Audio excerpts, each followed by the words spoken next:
welcome to AEG. I am your host, JB, and I have Goose. Hey, everybody. And I have Marlon with me tonight. Good evening. Good evening. In Soviet Russia, games play you. In Soviet Russia, they destroy your PS4 by using PS5 lineup, even though it has never come out. Getting out of here with that shit. Pretty good. I give you. All right. I'm all right with that. Yes, we are back again. It's been a little bit of a break again. I feel like it's okay that we take these breaks. I don't know about you guys. I have absolutely no problem with the breaks, just as long as we're getting the content out to you guys. That's what I say. We're kind of consistent of being inconsistent. Right, like we wait and wait to record, and then when we do, it's like, oh shit, man, we got a lot of stuff to talk about, and we always either record right before some big news or right after some big news. Or like this, we will record something. Let's say, okay, this is going to be our thoughts and our ideas about what something would happen or something. And then it changes the next day. And it's like the next day, it's like, oh, it wasn't like that. Oh, the news didn't analyze it, and it wasn't as bad as people thought it made it. Catch-22 of trying to be at the forefront of stuff. No, it's but like anyway, we're gonna tonight we're gonna cover a bunch of news. Probably kind of hit it and quit it.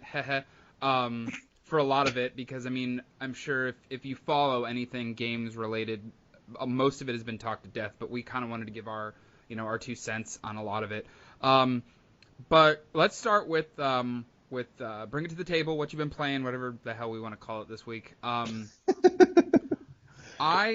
Real quick, Goose and I both finished Tomb Raider, which you can It's a really see. good game. It is a very good game. And you can see the ending on our Twitch channel, Nice. twitch.tv/averageeverydaygaming, that I posted there. I've been streaming more on there. I streamed some Forza, some Shadow of the Tomb Raider, and some Assassin's Creed. So the latter, Forza and Assassin's Creed, we'll talk about those. I think I'm the only one here that's played Assassin's Creed, correct?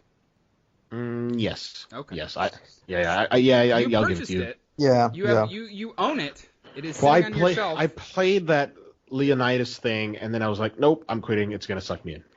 Yeah. That's not considered. That's not really playing it. And suck me in it has, man. That sounded really dirty, and it shouldn't have. Fuck. Oh god, your little 12-year-old Marlon's like, what the fuck are you talking about? Exactly. But yeah, so I've put about, I think my timer says like 6.5 hours somewhere in that ballpark. I think I accidentally left it on for like 45 minutes, so that's not super accurate. But I'm a decent chunk in. I've finished the the tutorial island, so to speak. You start off on Kefalonia. Kefalonia. Thank you. I was thinking about what it was called, but I couldn't remember, and there you are, always Goose to remind me. But yes, you start on Kefalonia, and I actually, unlike Origins, I have been doing all of the side content, because from what I've read, A, it's good to do it because of the gates that they put on the areas for level, and B, it's some of the most interesting content in the game, a la Witcher 3, where the side content's actually sometimes more interesting than the story content you're doing. But I actually hit like one of the big story beats right before I quit. I think it was last night. Yeah, yesterday, because I was off yesterday. But this is a damn good game. I honestly think it's up there. If it continues to be as good as it is throughout the rest of my time playing it, I have a feeling it's going to be my top Assassin's Creed game. Over Brotherhood and Black Flag. Black Flag, though, was so freaking good. But I really like it. I love that it is way more of an RPG now. I love the dialogue choices are some of my favorite stuff, because you can just be, well, I'm playing Cassandra, so you can just be a giant bitch to everybody if you want to. But it just, I can't even describe, like, I want to not be here right now recording with you guys, and I want to be... So you can play. Yeah. I feel the same way. I kind of feel the same way, but for me, it's for other thing that I'll talk about later. So right, I similar to the dilemma that Goose had, like where he's like, I don't want to get into this because it's gonna suck me in. Like, Red Dead is in 16 days. Sure. I would be shocked if I finished this game by then, but I'm going to try because I know once Red Dead comes out, I'm not going to want to play anything else. I've got a question, Jeff, regarding Assassin's Creed. Yeah. You said that you're enjoying doing the side missions. Yes. Are they in relation to Origins? Are they how are they narratively? They don't give a lot of they don't add a lot to the main story. Other than it's a lot of like doing these side missions helps you choose a side between Sparta or Athenian. Okay. Hey, Another question. Sam Yeah, I'm sorry. Crow, calm down over there. Yeah, I figured. I was like, oh, yeah, that's me. No, you're good. I'm glad that you mentioned that. I'm glad that you mentioned The Witcher 3 because, like, I think Forbes had an article saying like Assassin's Creed Odyssey is like the heir apparent to The Witcher 3. Yeah, I actually read that article at work today. And playing Origins this year, and then hopefully getting to play Odyssey before the year is out, or as soon as next year starts. I've also been thinking about that. I'm like, man, I really want to return to The Witcher 3. See, but I was like, I didn't play a lot of The Witcher 3. I played a fair amount in, and then I stopped due to personal stuff, and I've never gone back and finished that game. Yeah, and I'm like, man, well, everybody touted how big Witcher 3 was, and Assassin's Creed Origins was like super huge. Now this is my big question regarding the map. I like I said, I played up to the Leonidas fight, and then I just said I'm stepping back. Right. Have you seen the map completely, or is it just like a small? I've been able to zoom out and see the entire area, like the entire map. So a lot of people online have saying how much bigger it is than Origins. I'm not asking you to scope it or give me a guesstimate, but I am is it that much bigger? It definitely feels larger. Granted, a lot of it is water. Yeah, it's larger, and I feel like, at least from what I've been playing, like it is more dense. There's more to. I mean, because granted, this timeline wise, this takes place before Origins, I believe. Another thing too, like I'm asking all these questions, I really should have asked personally on our chat, but now I loved Origins. Origins was an amazing game. I really loved it, but because of the fact that it took place in Egypt, a lot of it was murky and brown and drab and open sand and the topography itself was pretty flat. Right. I've seen some of the map on Odyssey online, and it's just like all these canyons and cliffs. Like, how different is the actual game world in terms of topography it's definitely there's a lot more like caverns and mountains and sweeping hills, and the cities aren't like super developed, but they're more developed than some of the stuff in Origins. Aside from the stuff you get towards the end of the game, where you actually get into the Greek stuff of Origins, like when you go into the the bigger Alexandria and things like that. Yeah, like when you get into that stuff, yes, that kind of like city scope wise, that kind of so far from what I've seen kind of blows this out of the water. But wow, I like so far that it is a lot more denser. There's foliage. It's green. There's these giant statues. Like on Kefalonia, like there's a giant statue. Like I climbed up it. It's one of the synchronization points. So you have to climb up it and stuff. I like the locale better. Like I personally love ancient Greece. So for me, it's a lot more interesting. It's holding my attention in terms of a world than Egypt did. And as much as I love Egyptian history as well, it's holding my attention more, I guess is the best way to put it. I'm glad that you mentioned that because, like, no offense to Egypt, I love my time in that world, but my favorite places to visit or spend time in when I was playing Origins were the actual cities built by the Greeks. Right. So the fact that you're telling me, like, hey, this is all Greek and this is all you're going to experience, yep.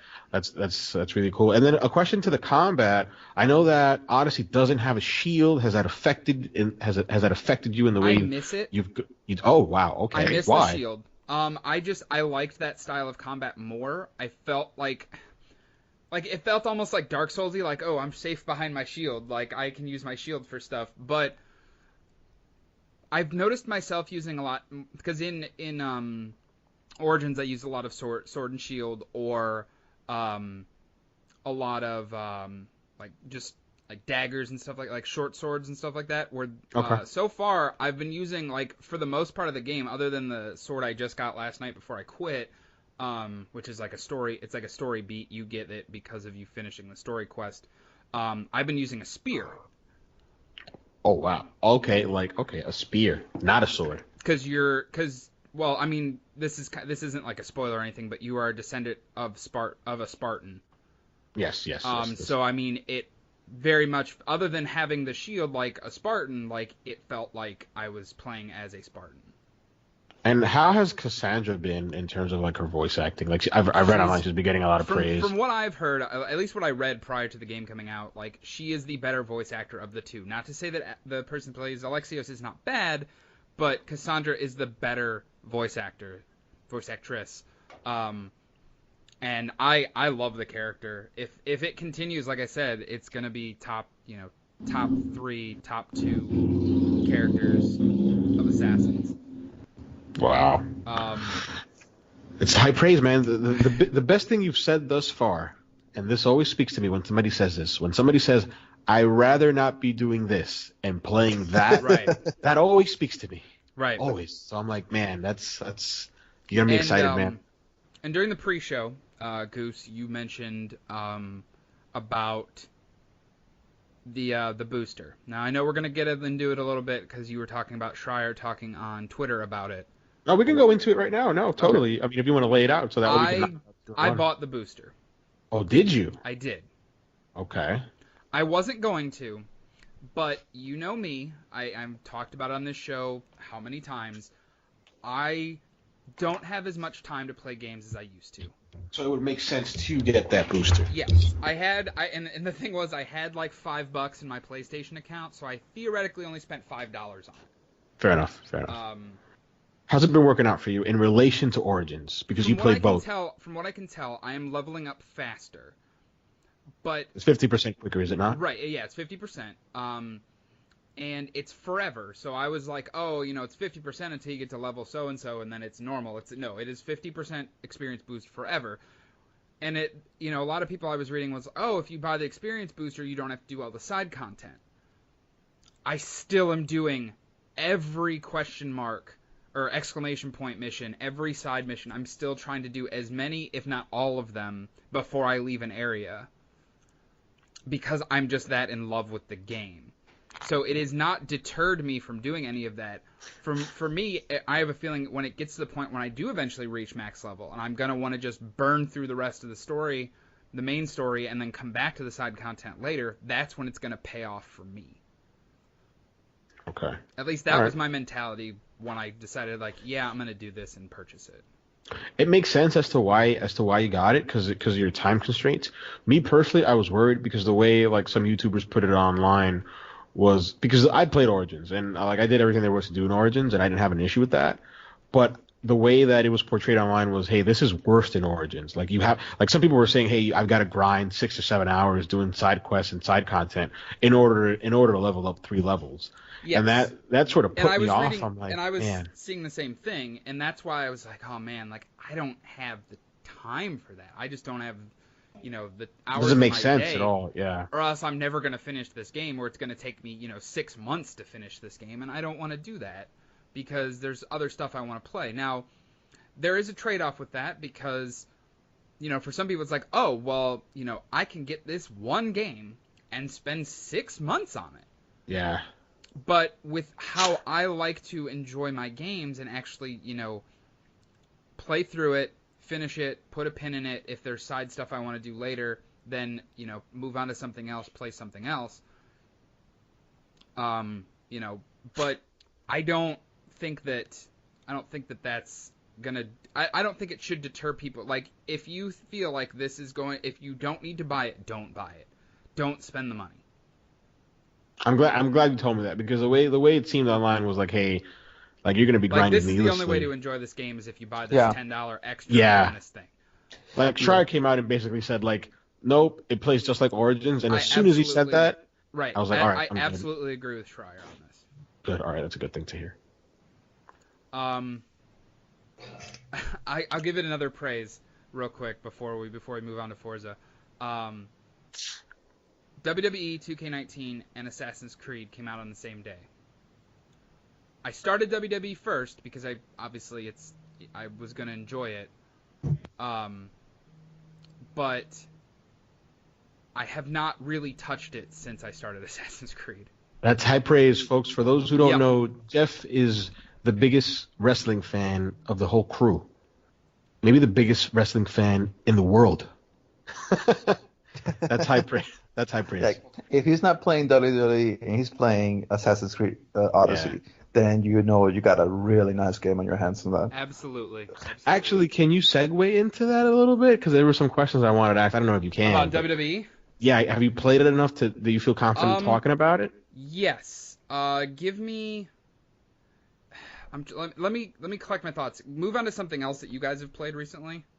Forza. I mean, that's really what we can go right to Forza. Yeah, start getting into Forza. I will chime in here in a second. I'm getting a phone call. That's why I'm trying to. No worries. No worries. Go handle that, man. I will get into it though. So give me 2 seconds. You guys talk. I will be right back. And he leaves. Forza. I played. Actually, there's a funny story, which is not really. It might be funny for the listener, but it's not funny for me because it sucked. So I paid the extra money to get the Ultimate Edition, not necessarily to play it earlier because I wanted the content that comes in the season pass. Gotcha.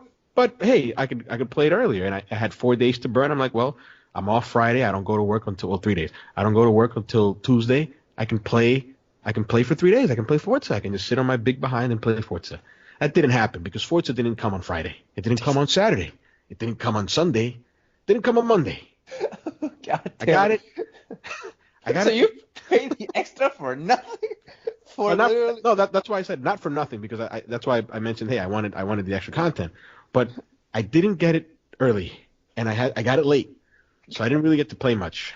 I got it, I think Thursday. I got it Thursday of the week after, so almost 6 days later. Thanks to great UPS. You gotta love UPS.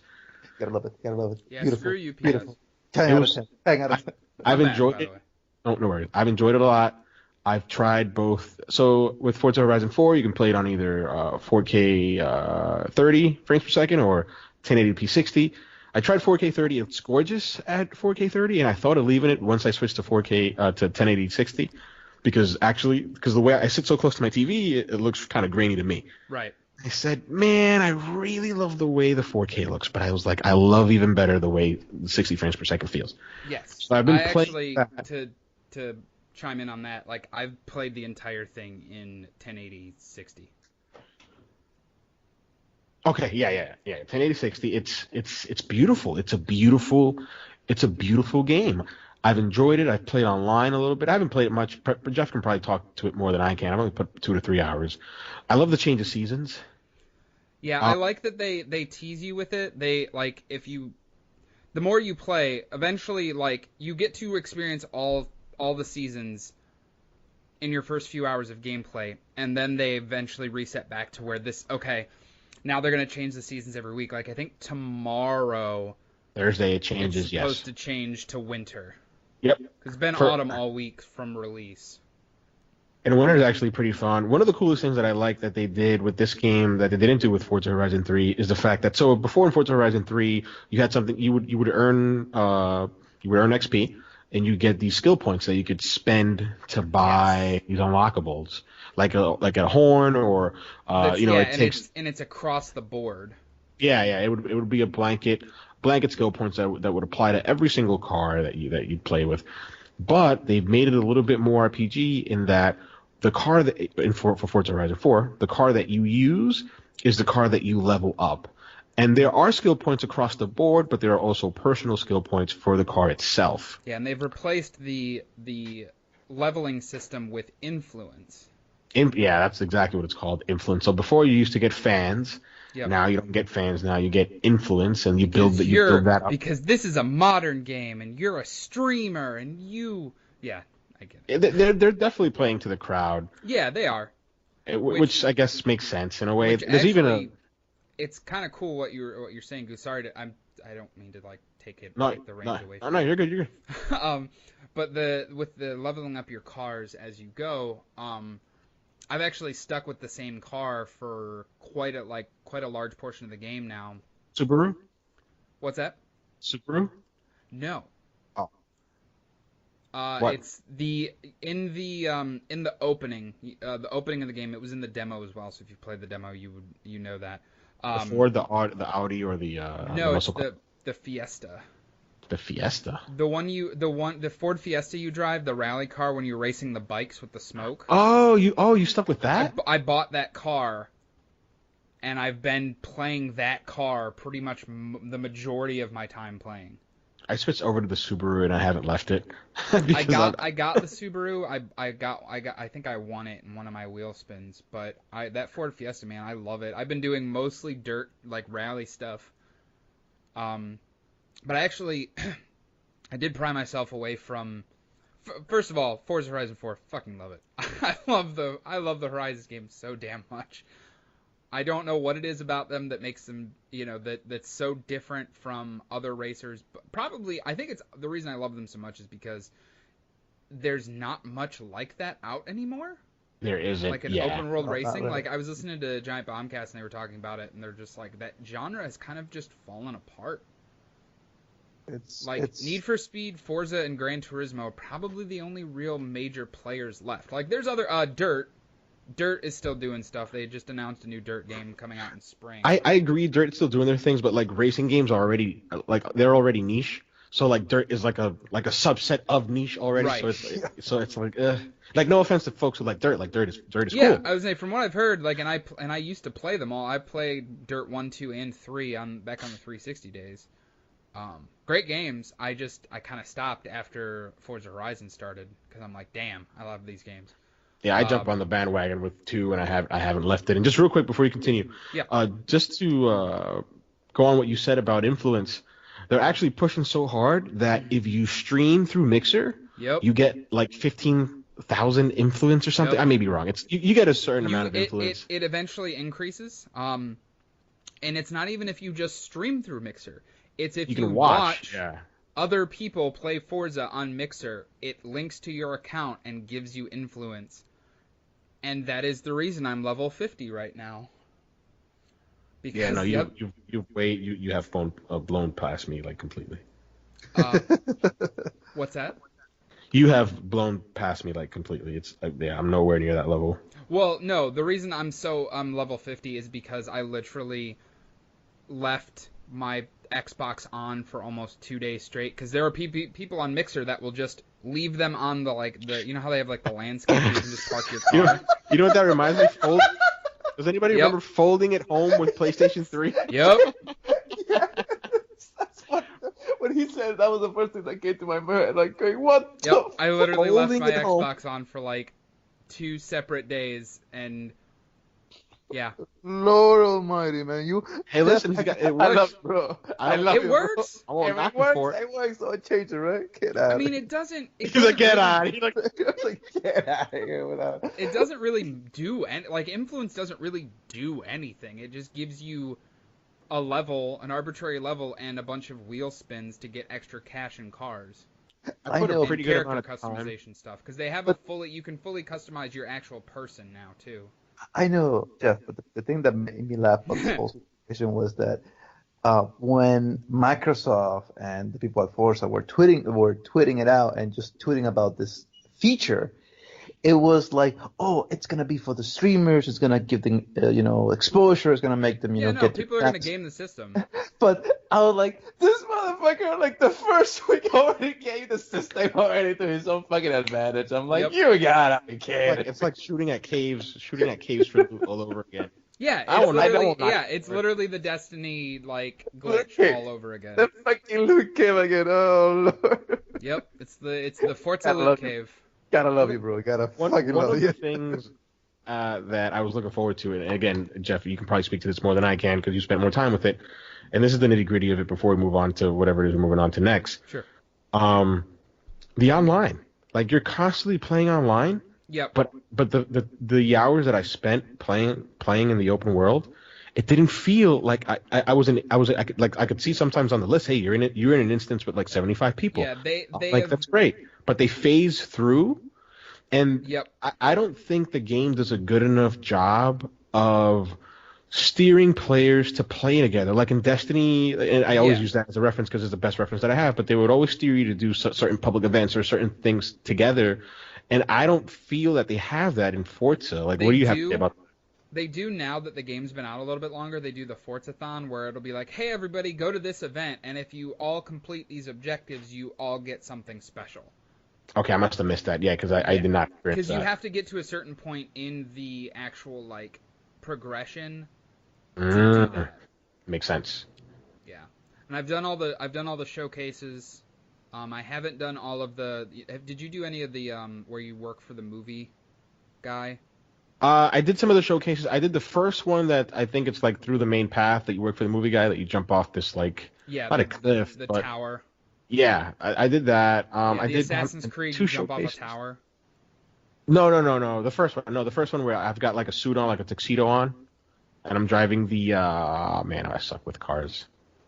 It's the first one that you get Yeah, to no, do. I get what you're. Yeah, because there's more of those which I haven't done all of them. The Bugatti. You Um, drive the Bugatti. yes. And then there's a bunch of there's not actually a bunch. There's only like 5 showcases this time around, and you get through 4 of them, 3 or 4 of them, Fairly just by quickly doing on.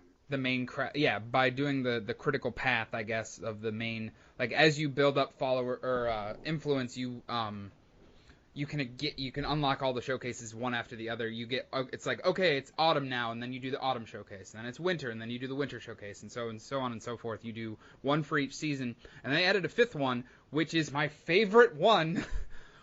It is the Halo showcase, Yeah, and I you read about that. I literally have not get to done that drive yet. a warthog with Halo music playing, following a pelican while banshees fly at you, and everything changes to Halo, and Cortana's talking in your ear the whole time. It's Get out fucking of here with that. awesome.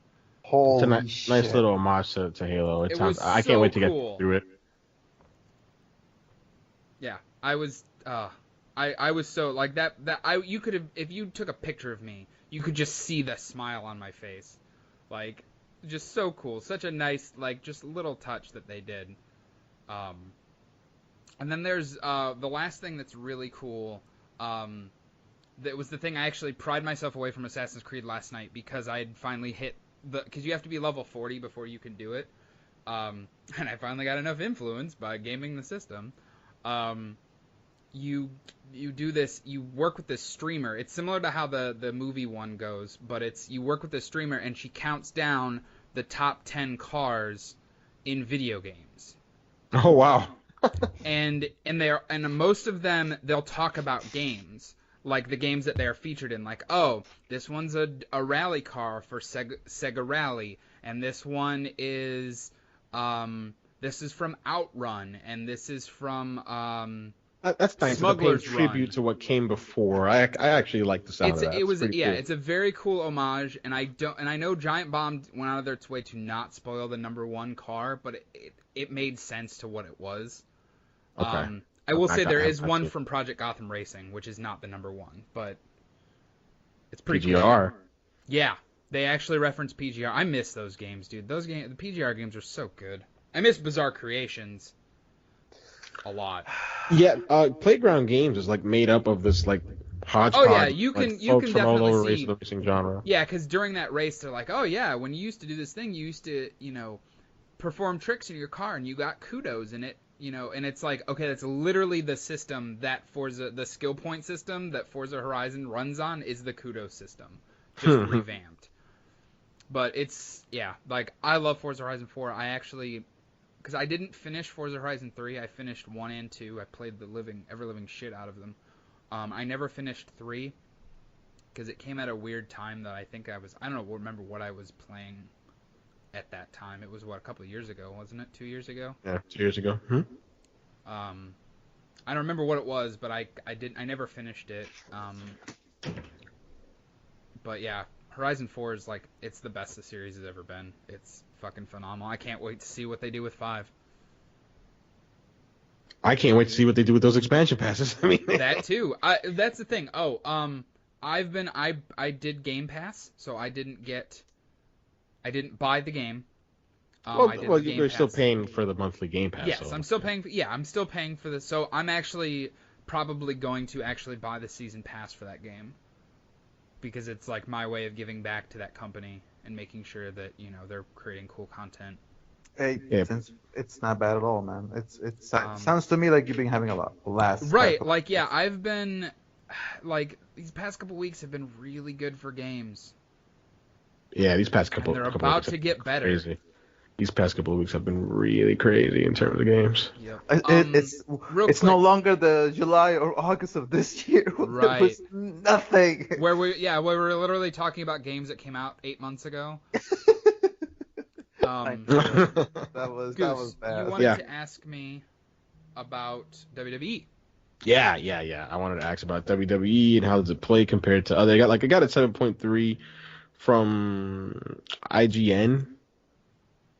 But like, how do you like? I know you're a huge wrestling fan, and not only that, but you're a big fan of WWE, the WWE 2K games. Yes. I also I can't speak for you, but I'd like to say that I also know that you could look past that and look past you being such a fan and say, hey, listen, this is what works, this is what doesn't.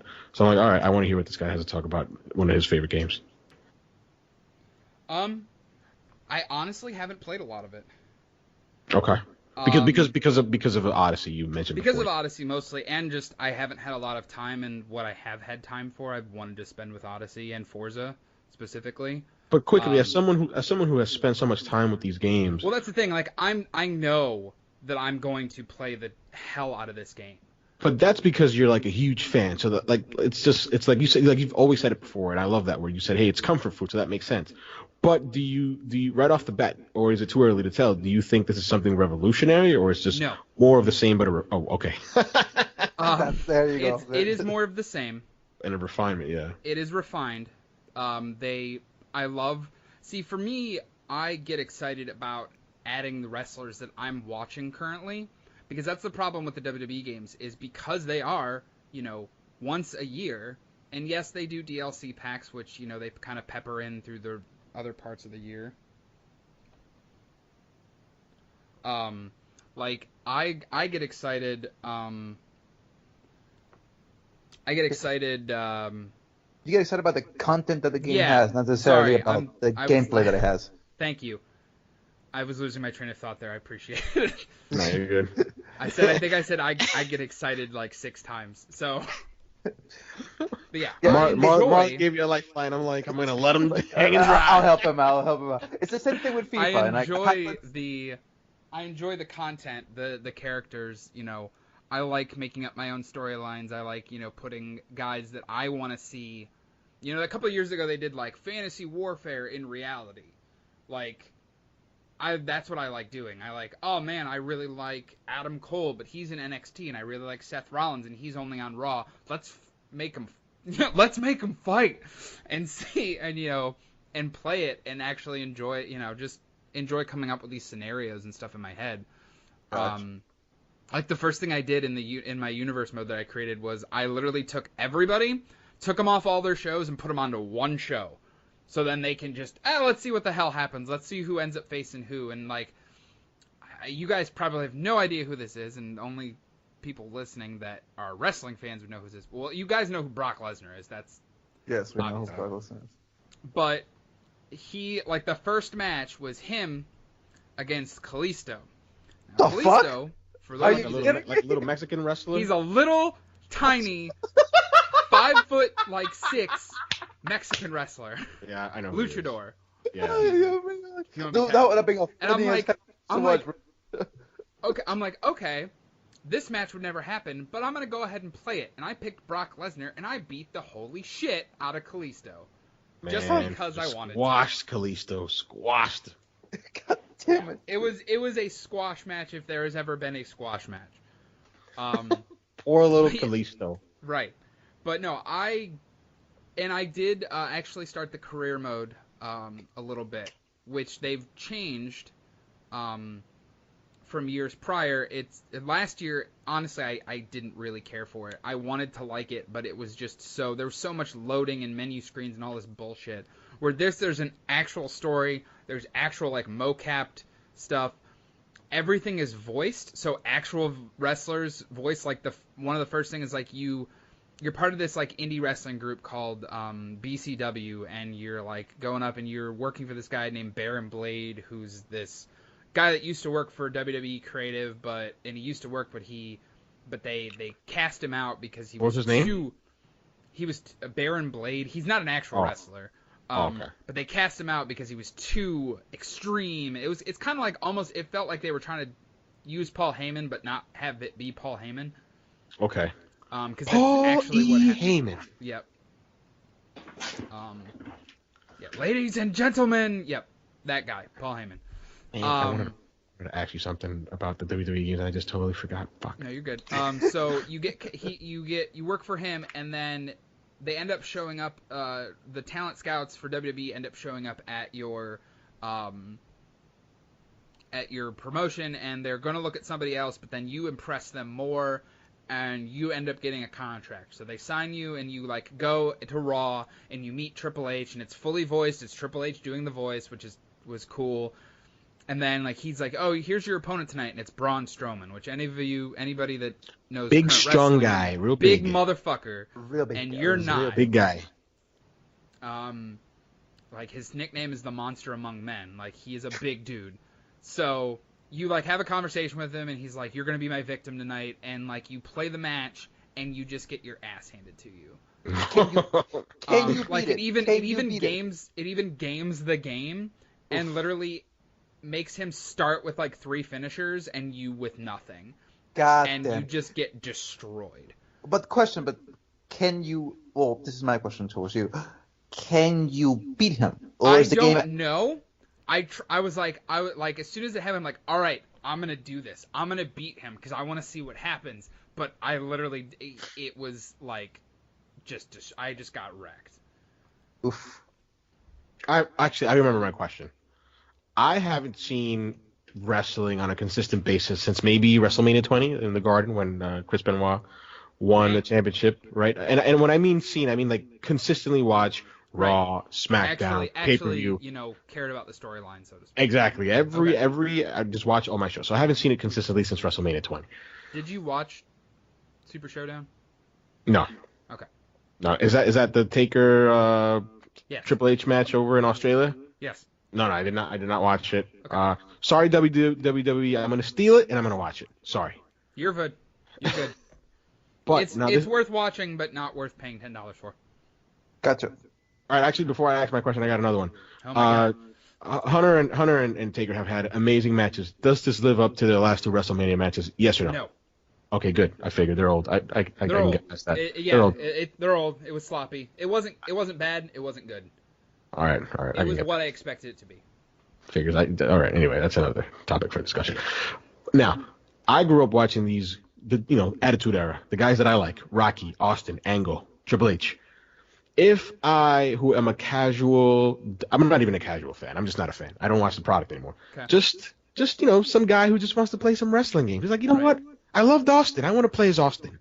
Can I do that? Do I have to pay extra? Do I have to unlock folks? Can I just put the game in and say, you know what? I'm going to have 2 out of 3 falls, Rock, Triple H, Judgment Day, not Judgment Day. Yes, you can do that to an extent. Okay. There is a lot of unlocking. I bought the deluxe edition, which comes with the season pass, which allows you to unlock everything. If you pay $1, you can unlock everything. That makes sense. It's either $1 or $2, something like that. It's less than 5, and that works. Right. Yeah, if you wanted to do that and just wanted to be like, oh, I'm gonna get WWE 2K19 when it gets super cheap over the holidays, like it always does, and because I just want to play as Austin and Triple H. On top of that, to unlock everything and do what you want to do, yeah, you can absolutely do that. You can go into the quick play mode and pick the match type and have fun.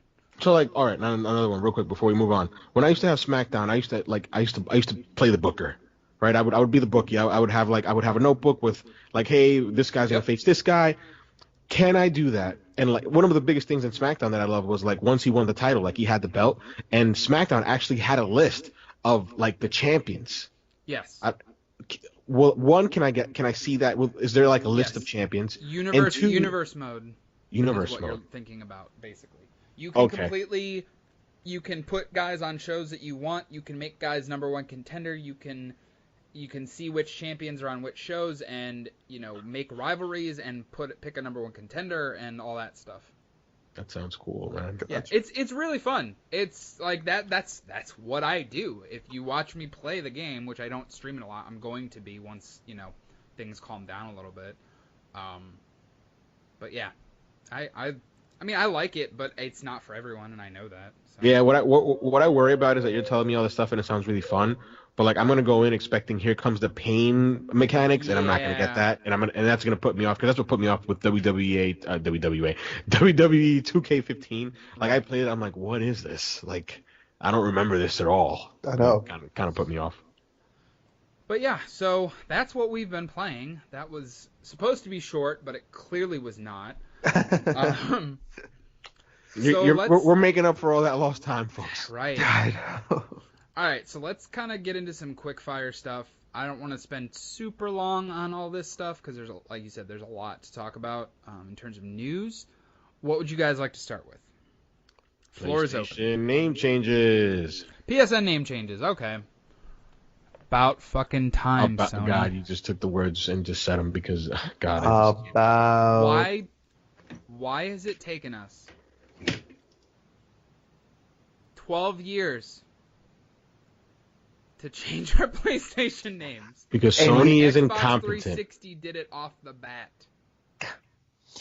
Because Sony is basically a stupider version of Microsoft when it comes to software.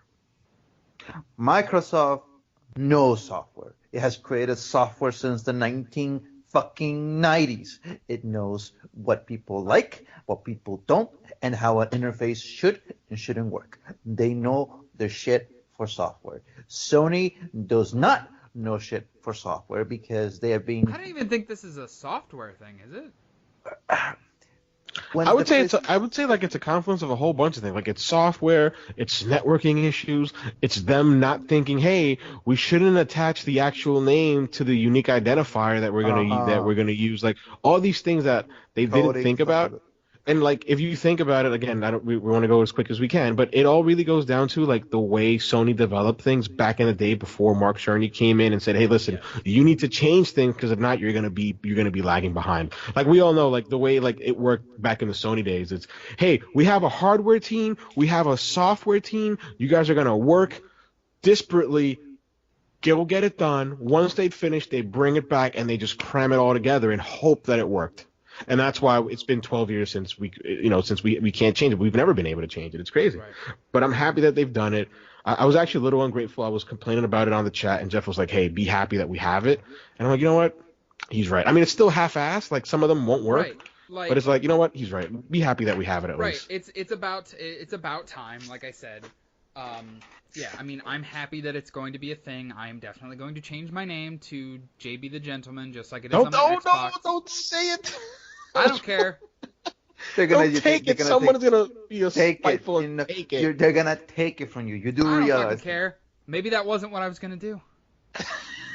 That was what you were gonna do. Now it's gonna be JB the Gentleman 69 or JB the Gentleman X69 because all of the fucking things are being taken over now. Oh God. It's gonna be even longer now. Like anybody listens to this fucking show anyway. Hey, don't say that. Don't say. You gotta have faith in our own show, man. I know. I'm 100% kidding, guys. He was like, oh yeah, well, I'll throw this show under the bus. Fuck this show. He's trying to regain his. Yeah, oh God, you fucked it up, Jeff. You really fucked it up. Yep. I'm going down with this ship, let me tell you. Just do yourself a favor. Just bleep it out when you presented this thing. I might. God, Lord. Okay, so in any case. Let me timestamp this. All right. Before I can. Anyway. So really happy about finally getting that. Being able to change our names. I'm really happy about. What's your name gonna be? But I am not saying anything because I know that they're going to take it away from me because I know people, and I know people that listen to the show that really would like to make my day and just screw me over with that. Okay? That's super mean. Oh, no, but that's what they will do. And that's why you never say anything about video games identities and stuff like that. Jeff's a good guy. Jeff lives on the sunrise side of the mountain. I live on the opposite side. I don't trust anybody. I don't trust anybody. You're the fucking Stone Cold Steve Austin of this podcast, Goose. You DTA. Don't trust anybody. That's right. God damn it! Like, no, basically Jeff is the Heartbreak Kid. Goose is the fucking. Yeah, I'm the fucking. I'm all sunshine and rainbows, but I'll fucking super kick you through a plate glass window any day of the week. And he'll mime. I'll just take you that with me, whether you like it or not. So, one thing that I really like about it was the fact that we finally got our name changed. A couple of things about that was, I understand that not everything can change because it's just the way that Sony's software. Yeah, because what you're referring to is the fact that they said that it might not be across all. Platform, they weren't very specific what they meant. Yeah, it was sort of vague. They said, "Oh wow," and they mentioned Vita for the first time in a long time. They mentioned Vita. They said PS Vita in the blog post. So they said something along the lines of, "Hey, it may not necessarily be compatible," and I'm paraphrasing here. May be compatible with games on PS3 and PS Vita and other services, and they've guaranteed that games that have come out from April 1st in 2018 onward will be compatible with this, and then anything after that, the vast majority. And then another thing that I found odd is when you change your name at the onset before you actually go through with it, you have an option to change it and keep the old name there so folks can see, hey, this is who I was before. And then, but if you don't do that, then you're not going to be able to go back and do that. I'm like, man, you can tell like this is like a Herculean effort to like get this shit done. I'm like, man, it's just I feel bad for Sony in that sense, but whatever. Yeah. At the end of the day, Jeff is right. Like, let's be like again, sunrise side of the mountain. They're getting it done, so that's a great thing for us. So and it's $5 if you're PlayStation Plus or $10 if you're not. Yeah, which is really cool because Xbox doesn't do that. Yeah. So, and talking about Xbox, we know that Xbox is just acquire a new game developer. Yeah. Nice segue. Well, Obsidian. they haven't said a rumor. Yeah, it's a rumor, and they haven't said they have acquired them, but they are looking to acquire Obsidian Entertainment, makers of South Park: Stick of Truth and Pillars of Eternity. I think they're probably. Oh, and Fallout New Vegas. How do you guys feel about not only them acquiring Obsidian, but them just going like on this real spree of, hey, like, you know, this generation is over for them. But how do you guys feel about Microsoft going into the next generation with the acquiring and the building of all these studios? I think it's a very freaking smart idea. It definitely keeps me interested in Microsoft moving forward. My point of view in this, because I'll let you finish my thought after this, Jeff. Sure. My main concern is they're acquiring all these great studios, but how are they going to be when it comes to making games? Are they going to be hands off and just let the studios play it out and see what they can come up with? Or are they going to be really hands on and dictate how the studios are going to be utilized depending on the games? Because let's take an example. Let's take Rare. Okay? Rare was known for making really amazing, beautiful games back in the Nintendo 64 era. Nowadays, they're basically a second-hand studio for Microsoft for the other studios. Well, for the longest time, Microsoft said, you're going to make Kinect games, and you're going to love it. But to be fair, they gave them the opportunity to make Sea of Thieves, and Sea of Thieves has been pretty popular. It's popular, but it's very shallow, like you said. It is shallow, and then this is one of the worst things about gaming. Like, nice pun. Sea of Thieves, shallow. I didn't get it, but yeah. It was totally baked in. Thanks, Jeff. You're welcome. But it's like Like, I thought that was what you were going for when you first time you said it. Like, now you're telling me you didn't say. God damn it! What the hell?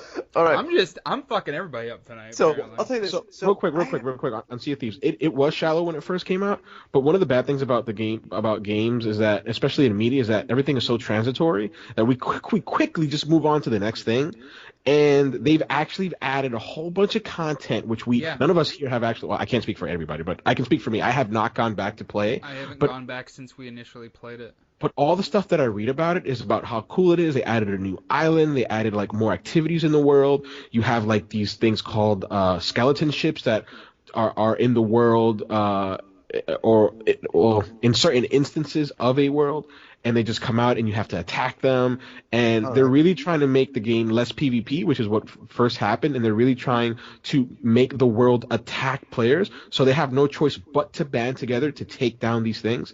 So like they fixed and added a whole bunch of stuff that I just haven't played. Go back.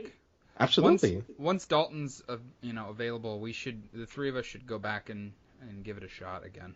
Absolutely. I'll tell you this.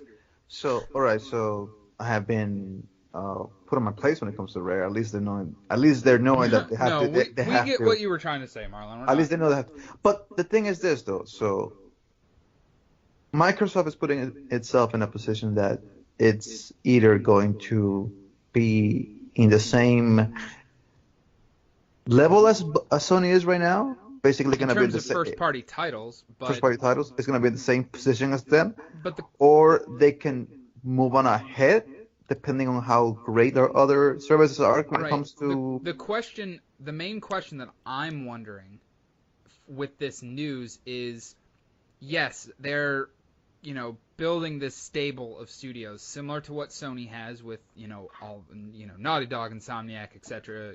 Sony Santa Monica, etc., etc.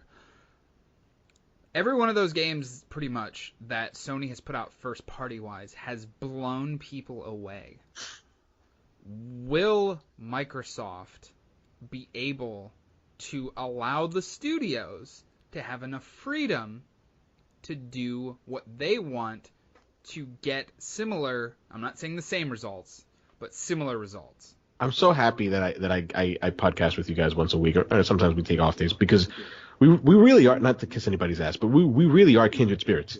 I mean, Marlon touched on it, and you're touching on it now, Jeff, and I wrote like a little mini rant on Reset yesterday about this, where people were like, hey, they're acquiring all these studios, this is a good thing, and I'm like, it's definitely a good thing, but they need a light touch when it comes to creative. Like, the reason that Sony has been successful isn't just because they have talent, but because they have, what was the word that I used? I'm trying to be smart here. They had the pipeline and infrastructure in place to let those studios flourish with a very light management touch. And they've been willing to let the developers create games that they don't know for sure that are going to sell. Like right away, think of The Order. Like we don't know whether or not that was going to sell right off the bat. And then think of things like Dreams. Like who would, in their right mind, green light a game like Dreams? And we're gonna get that. We don't even know what really Dreams is. It could be a nightmare. That was corny. Yeah, it could be terrible. It could be a horrible Japanese sniper. See, that one was planned. Yeah, that's why it was bad. No, I get what you're saying. Like, I absolutely wholeheartedly agree with that. So let me tell you this. So we have, as of right now, give me the list of all the studios that Microsoft has acquired. I don't have them off the top of my head, but it's a bunch. I'll try. Playground?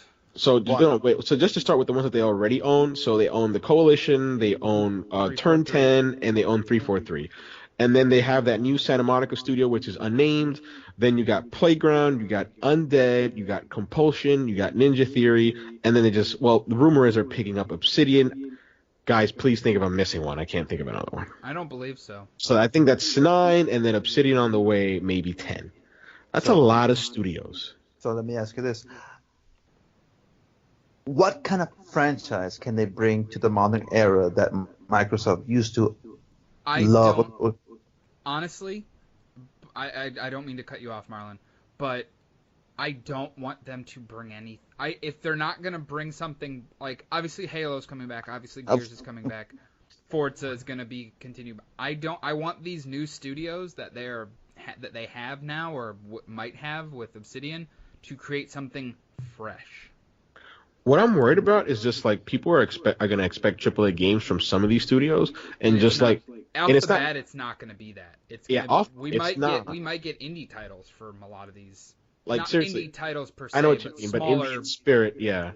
Yeah.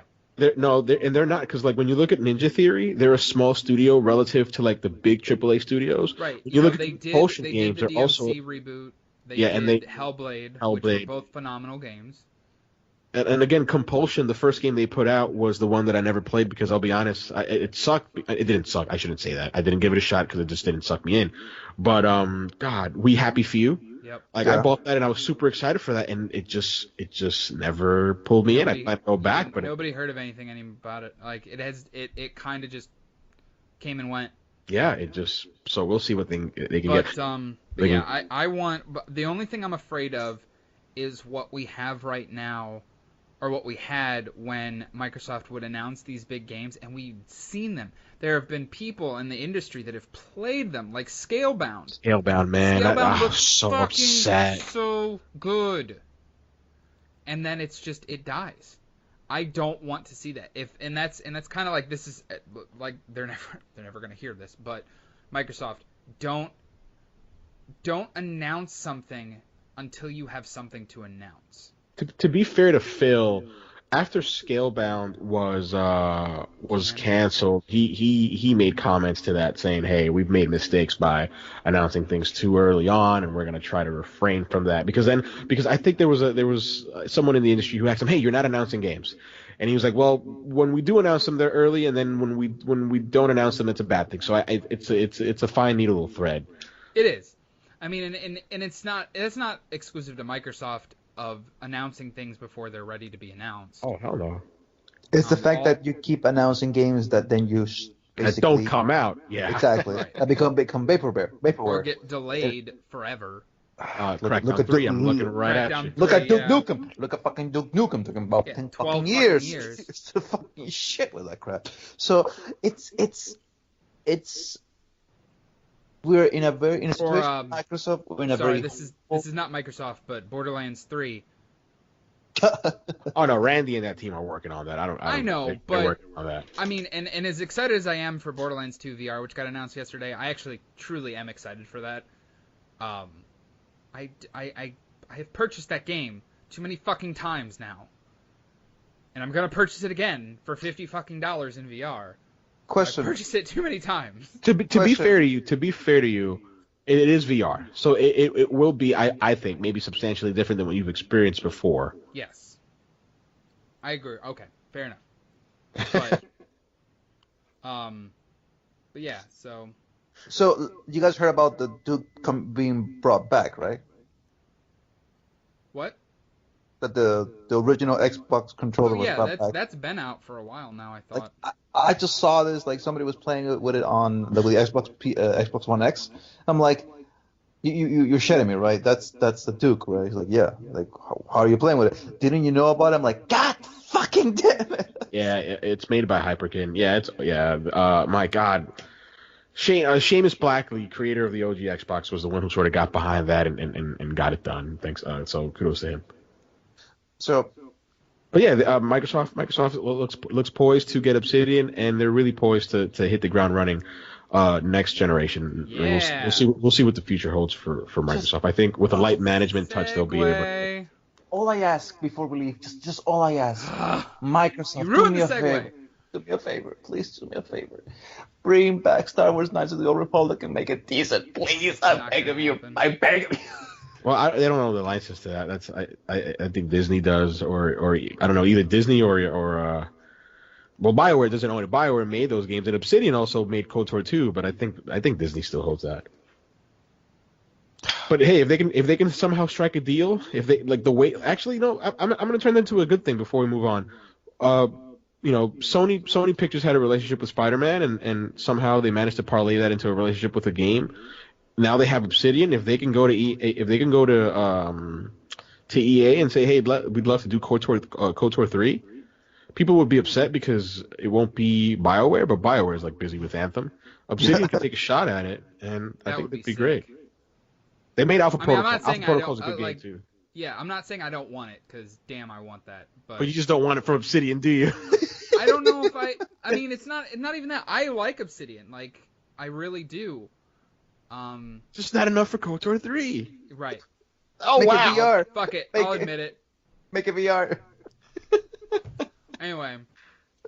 So speaking of Microsoft and, the moves that they're making, they announced xCloud, which is a service which you will be able to play Xbox games on anything, basically. Wasn't that something Can I play it on my Switch? I'd love to play it on Switch. Wasn't that something that Sony was trying to do a couple of years ago, and it kind of like just Yeah, what was that? Gaikai. Gaikai, thank you. Yeah. Damn, Goose, you're good at this. He knows his shit. That's why I love Goose. It's like, if I know some obscure shit that nobody will know, I know that Goose is like, yeah, that's the thing. It's like I spend a lot. Well, I spend a lot of time on what used to be Gaff and Reset now. So. But yeah, so I mean, what are your guys' thoughts, real quick? I don't really want to go into much into it because they really didn't give a lot of detail.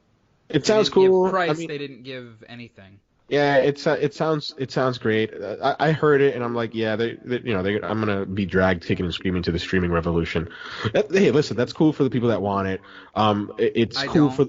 Yeah, I don't want it either. But again, like I'm trying to look at it like I'm trying to be positive. So I'm like, I would much prefer the Xbox Game Pass, like revolution, where I'm spending money on a console, yes, but I'm spending a monthly fee to play X games.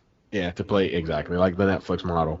No, I think it's cool. I think it's cool in the sense because, let's say if I'm a creator or a developer, and I spend 4 or 5 years of my life making a game, I want as many people as possible to experience this game that I played, right? So it makes perfect sense. So I'm like, hey, it's cool for the developers. A whole bunch of people get to play the games, so I hope that works out for them. For me, it's when I first heard about xCloud, the first thing that came to my mind was this. So you're telling me that I can play Xbox games anywhere, right? Anywhere? And I said to myself, I bet you some asshat is gonna rig up their fucking smart refrigerator to play fucking Xbox games the minute this xCloud thing comes out. And I go to the internet and I go to fucking I think was it IGN or I don't know if it was in Reset, but I think it was an IGN. The guy goes, I'm rigging my fucking smart refrigerator to play Xbox games. I'm like, this motherfuckers. Are you fucking kidding me? I like it. I like the idea behind the streaming services, and I like the idea behind it. The problem is, I don't feel like we have the hardware. The infrastructure for the online in place. Thank you. 5G's coming. 5G's coming soon. I don't think we're just right there. Maybe I don't five, think 10 years from now. Yeah. But I know that we're close. We're just banging on the door by this point. But it's when PlayStation said we're going to have your Vita's going to allow you to play your PS4 games on your Vita. I said to myself, great, I'll be able to do it. But then when the actual thing came, I ran issues with the internet capabilities. I ran issues with lag. I ran issues with the streaming quality. I ran issues with just controllers and stuff like that. So for me, I was like, okay, I like it. I like the idea behind it. I don't know if Sony did the correct thing by trying to do it like this. So if Microsoft can learn from that and learn to be able to make it so it's as soon as you're locked into the streaming, it's 30 frames per second lock and you're good to go. Meaning that your quality is not going to be compromised by whether your internet speed or compromised by either lags between your internet provider and Microsoft's pipeline. So that's my main concern. But other than that, dude, I'm all for it. I got no problem with that. If my Xbox Pass is gonna let me play my video games like this, and the xCloud is gonna allow me to play those video games on any device that I have, I have no problem with it. All right. So what else? What else do you guys want to bring? Before we leave, all I will say is this. Last wish, we finally beat you, motherfucking rate. Yeah, I saw that. Congratulations, buddy. Dude, I think I'll send it to you the video that I have on the I wanted to put it on the Channel. AEG channel, but I really need to polish it. That video has some really bad spiking audio. For some It's reason, a little rough. when It's it a little went rough. a little rough, uh, but I'll see what I can do. But it was funny. I'll tell you what happened about the raid. So our group team was basically going, okay, it was an impromptu shit. Nobody was doing Dude, anything at that this point. should have been what you've been playing I know, I segment. know. Yeah, What you're happened? like, You guys skipped me. I was like, okay, I'll let them pass. gotta go back in time. I'll just be quick about it. A belated bring it to the table. Let's table. hear it about the last wish. All right. So basically, it was an impromptu raid. It was Friday night, and we had nothing to in the entire group that we were with that day. We had nothing to do. We were like, what we should be doing? And Justin, lo and behold, says, you know what? Let's do the raid. And Andrew and Leah are like, yeah, let's do the raid. Let's do this shit for once. And I'm in my head going, oh God, we're gonna be here until 3 o'clock in the morning.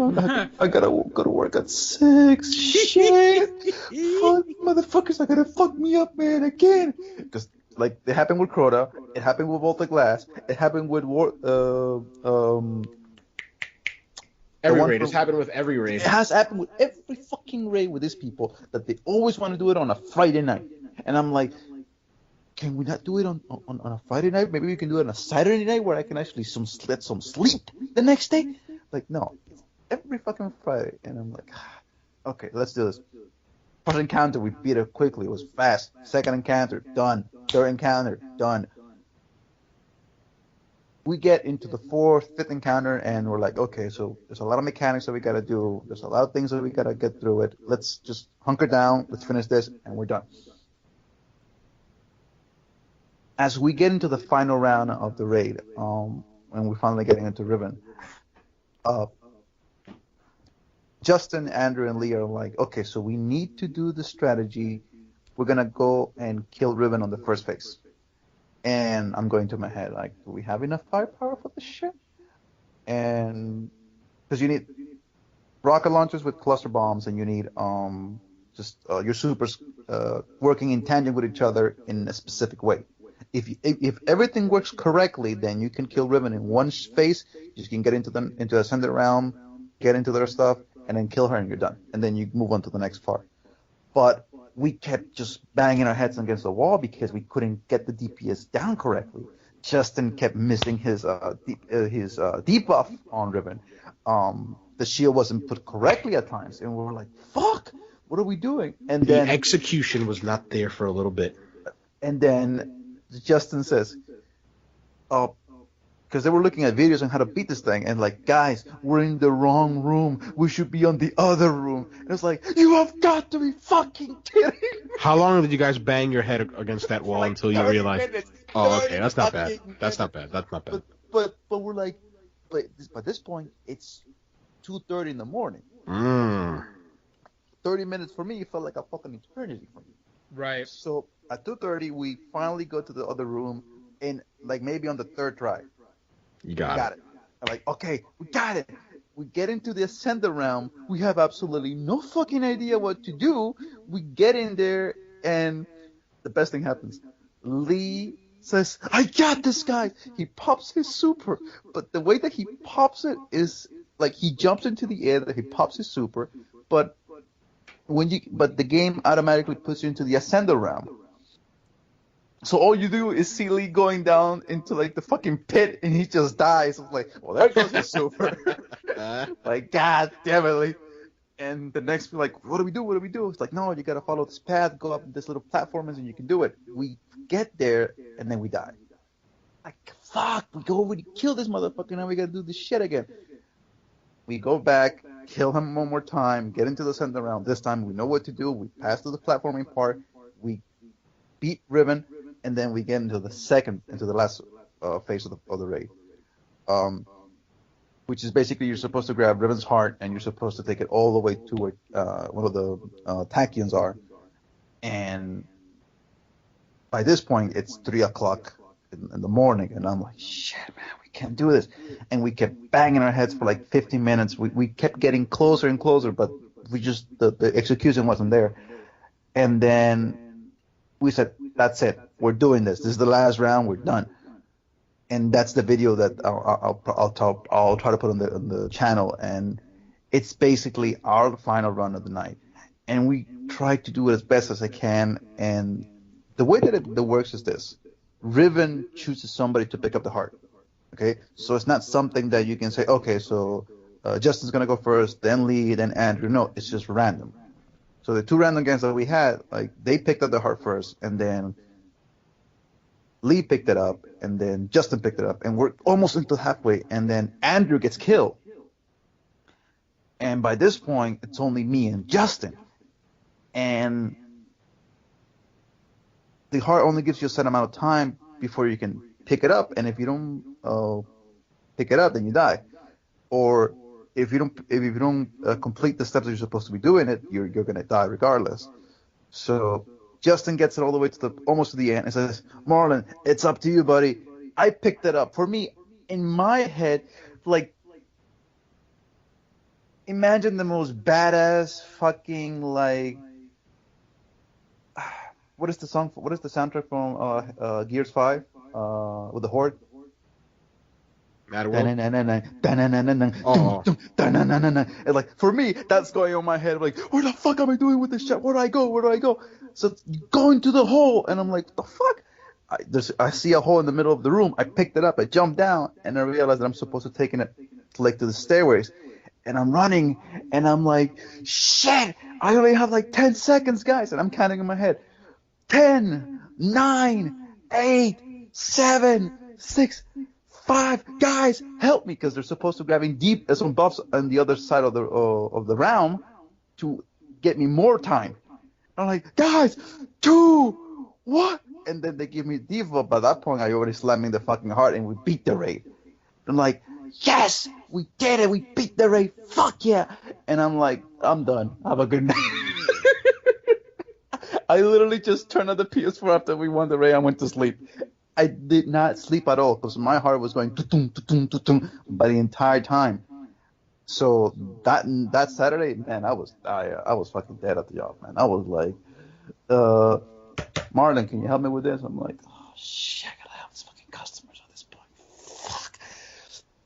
But it was really fun that we beat the raid for the clan, and I really wish that Dalton would have been there. I really wish that Jeff would have been there. I really wish that Goose would have been there. But I understand that Destiny is a game that if you get tired of it, it's done.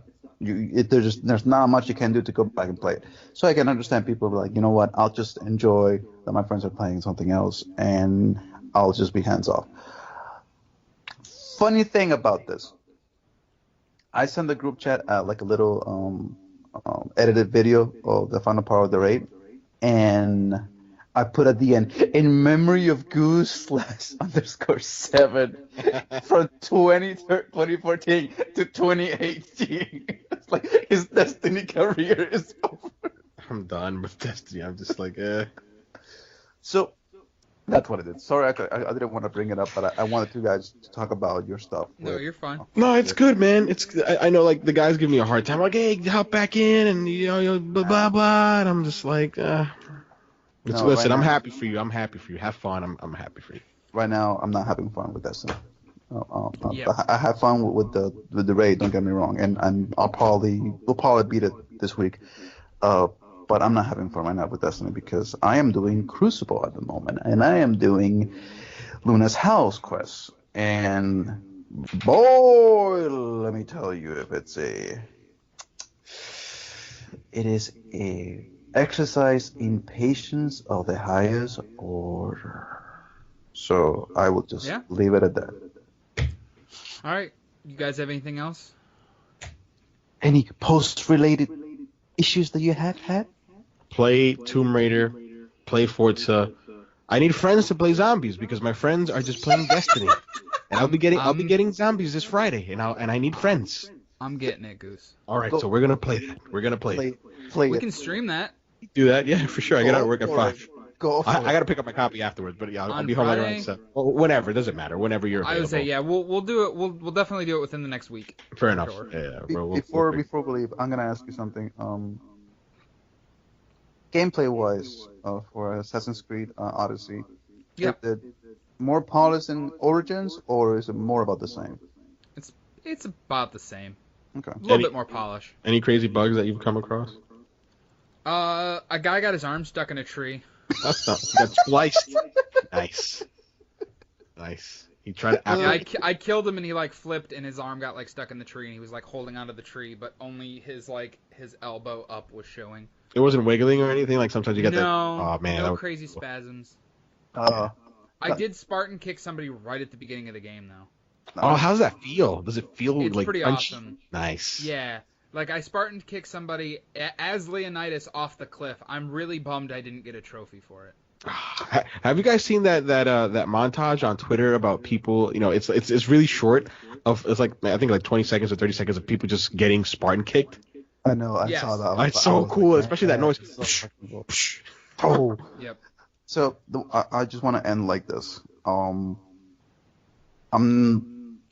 I understand because Goose said something about the other day that he enjoys getting platinum trophies, and I'm really proud of him that he's been finally getting all this like Spider-Man platinum trophy, Tomb Raider, and the thing about Gustavo, That one was a bitch. and the thing about it was that I know how much he struggled with it because like I can understand when it comes to like trophies glitching out, and so Especially when with God of War, man. That had to have been the worst.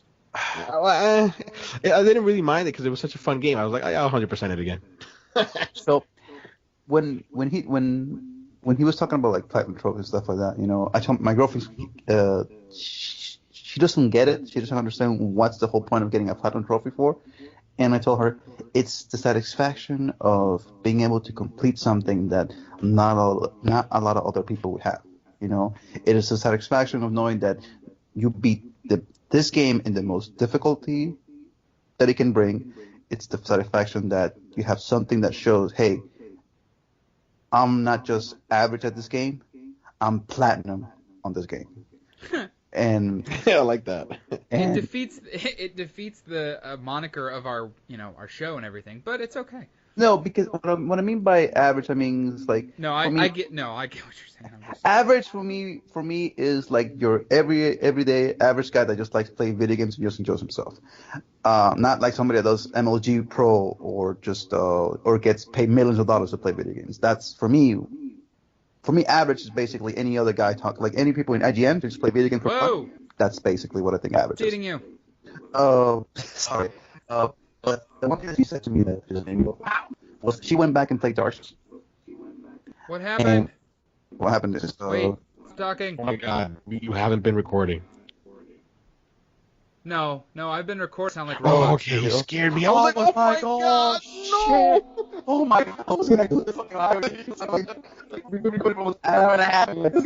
Yeah, it doesn't. No. Does it work now? No, I've been recording. Okay. We should probably wrap this I know up, though. it's starting to like just scare the fuck out of me now.